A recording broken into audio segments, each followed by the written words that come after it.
Hey everybody, I'm here with John and Andrew, ECAR attorneys, and they have some really important information about some new closing customs in New London County. Go ahead, John. Thanks, Susie. So as most of you know, we have a set of closing customs that are relevant to the closing of properties in New London County. All the other counties in Connecticut have their own separate set of customs. So if you're closing property outside of New London County, you should also be aware of those.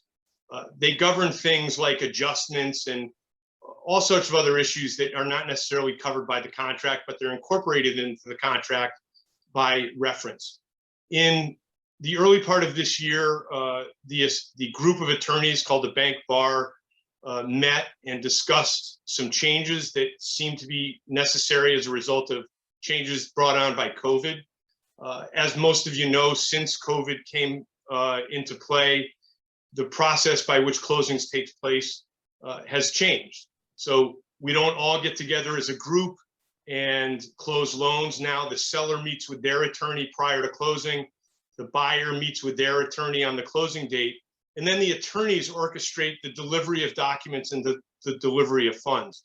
So I'm going to share my screen here and just show you what I'm talking about, if I can figure out which screen I want to share. Sure, let's see. That is not working out as well as I'd hoped. That's okay, I can cut this out. Where is, there, share. All right, so here are the closing customs. You can see that we enacted these back in August of 2000, and over the years we've made several changes, but the last change was actually in February of 2015. The first major change for us as attorneys is Section 5. It deals with closings. As I said before, it used to be that we'd all get together as a group and deeds would be delivered and funds would be exchanged for that. And people would walk out of the room. There'd always be an agreement between attorneys that the funds would be held pending funding authorization. So the seller's attorney would walk out of the closing with checks. The only thing that would be contingent on those checks would be to make sure that the lender had authorized the use of the funds. And then ultimately we would record documents, then funds would be dispersed. Now, because of the way closings are performed, the documents are delivered to the buyer's attorney. The buyer's attorney, once they have authorization from their lender to disperse, wires funds or somehow delivers money to the seller's attorney. So you'll see the difference in the closing instruction, the closing custom, is that closings are taking place at the buyer's attorney office.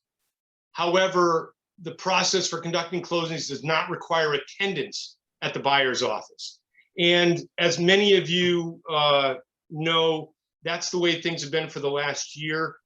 Unfortunately, in talking to a lot of you, that is the way things are going to continue long after COVID is over. The process by which we do closings has changed forever. The efficiencies that this creates for us as attorneys is significant in that we don't have to get into our car, drive to a seller's attorney office, and potentially spend 2 to 3 hours representing a seller in a closing when we can all do the documents before and then send them to the other side. But it has posed issues in terms of how we get money. And so that brings me to the second section that's been amended significantly, and that's the funds at closing section. So the way things have been since COVID is that the majority of funds are moved by virtue of a wire from the buyer's attorney to the seller's attorney. That sometimes takes some time. And we have been the only county in the state of Connecticut that has delivered occupancy before funds were available for distribution to the seller. We as attorneys felt very uncomfortable about that, especially considering the fact that in 90% of the situations now, we're not walking out of closing with a check that's being held only for a specific purpose. We're waiting for funds to be delivered to us via wire by the buyer's attorney. Most attorneys are excellent at this and do things in a timely manner. Some attorneys are not as expert at this as others. And as a result, we've encountered significant delays in the delivery of funds. So the question that we discussed was, is it fair that the seller doesn't have their money, yet the buyer has occupancy of the home? And the answer that we all came up with was no. And it creates a significant risk for us as buyer's attorneys, because we're giving possession to the buyer. I mean, sorry, seller's attorneys is where the risk is, because we're giving possession to a buyer, yet the funds haven't been delivered. If the funds never get delivered, the buyer is in possession and the seller in effect has to evict. So even though that's not a likely occurrence, it doesn't happen very often. Several of the attorneys on this meeting have had situations where funds have been delayed for days, 1 day, 2 days, up to 3 days. And the seller is always asking the same question: why don't I have my money? They have my house. So the custom was changed, and the highlighted portion of this is what was changed. And it says that until the time that seller's funds have been delivered and received by buyer's counsel, by seller's counsel, and any payoffs wired to the appropriate payoff lender, occupancy shall not be allowed. Now, this is totally in line with the contract that says funds are delivered in exchange for occupancy and possession. So it's not a change in the contract, it's just a change in process. And this process can be modified by agreement of the parties, but I don't think that we should assume that that's going to be the case. Andrew, do you have anything to add? Well, just to reiterate what you said at the beginning, so it doesn't get lost, is that this is what the entire state of Connecticut has been doing for as long as I can recall. And anyone that does work in other counties, you come across this, even just across the river, the old line, you do not get possession until the seller's attorney receives funds. And the way that's conveyed is we as attorneys have to sign an escrow letter acknowledging that we're not going to allow possession for a buyer until the funds are received by the seller. So while it may seem like a dramatic change, it is what the rest of the state is doing, and it is basically what our contract says. I think Alan Messier pointed that out at our bank bar committee meeting, that we're not really varying from what the letter of the contract that we currently have in place at ECAR already says.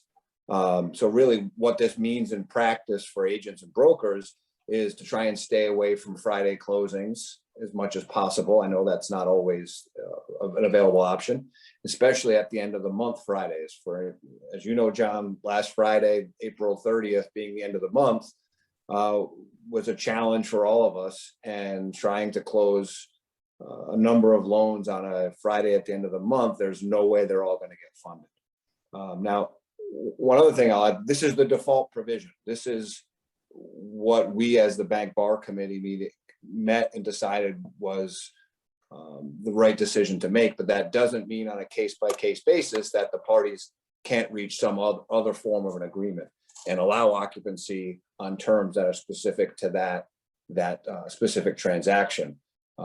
So if this is going to present a problem, then it needs to be brought to the attention of the attorneys involved as soon as possible. Timing wise, if you're starting to get to a closing that's happening 3 o'clock in the afternoon, chances are those funds are not going to make it to the other side on the same day. So that's just something we need to be aware of, so we can either make alternative arrangements or just prepare our clients for the reality that there may be a 12-hour delay between more than 12, but you may not get occupancy until the next day. Is there any way that the money can be transferred in advance of the closing day? No. Well, if you had a cash buyer, sure, but as John alluded to, we have to follow our closing instructions that come from our lenders. Most lenders, not all, but most require funding authorization, which after the closing is complete, we have to send documents back to the lender to get their permission to spend their money that they have wired to us. That's one part of the process. The other part of the process is we have to actually get the wire from the lender. So there are situations where I'll have funding authorization, but I'm still waiting on the wire to come from the lender. So there's a lot of variables that are outside of our control, and steps that need to go we need to go through before we can initiate that wire to the other side. And John and I talked offline a minute ago. His office has the ability through his bank to initiate wires up to 6 p.m. But most of the other attorneys, their banks won't post a wire that late, so it's not going to hit till the next day. So there really is a lot of variables there. So does that really mean that a buyer who closes on a Friday afternoon may not get keys to their new home until Saturday or even Monday? Probably Monday, just like the rest of this is how it is everywhere else in the state. Yes. And so, you know, I think one of the things that Andrew said that everybody should understand is that for us to get funding authorization, we close the deal, we get all the documents executed, and then we have to scan them, send them to the lender. We have to find somebody at the lender's office to review them, and then they give us funding authorization. So once we send them up there, we have absolutely no control over how long that's going to take. I mean, our office has a dedicated person whose sole responsibility is post-closing stuff. And she'll call and call and call to try to get funding authorization. But until they give us that, we can't spend the money. So it's impossible for us to wire. So it's very important. It's going to be something that's going to change the way the process works in our county. And as Andrew said, it doesn't mean that on a case-by-case basis, the parties can't agree, but everybody has to understand the risk that the seller runs when they allow occupancy before funds are delivered. It's significant, right? They don't have their house, but they don't have their money. Right. And John, I mean, I know this is a rare occurrence, but to illustrate the point a little bit further, we have had situations where buyers move in on a Friday, and then where I'm holding one of your checks, and then on Monday morning, you get a phone call from your buyer that says, you know what, I changed my mind, don't release funds. Had it. Yeah, and I remember. So I had it. There are these situations. Danny was not very happy with me at all. There are these situations, and everyone thinks, well, the buyer can't move in, and that's a legitimate concern. But when you balance it to the risks to the seller, especially given the state of the eviction process right now, which hopefully will get better sooner rather than later, I think this balances out the risk a little bit between the parties. And I think it's something that everyone needs to be aware of. And is this in effect right now, guys? Yes. Yep. So did it take effect May 1st? It actually took effect April 6th. April 6th. Okay. Yep. Well, thank you so much. I'm sure there will be follow-up conversations, if not an open forum on this. Appreciate your time today. Thank you. We're always available.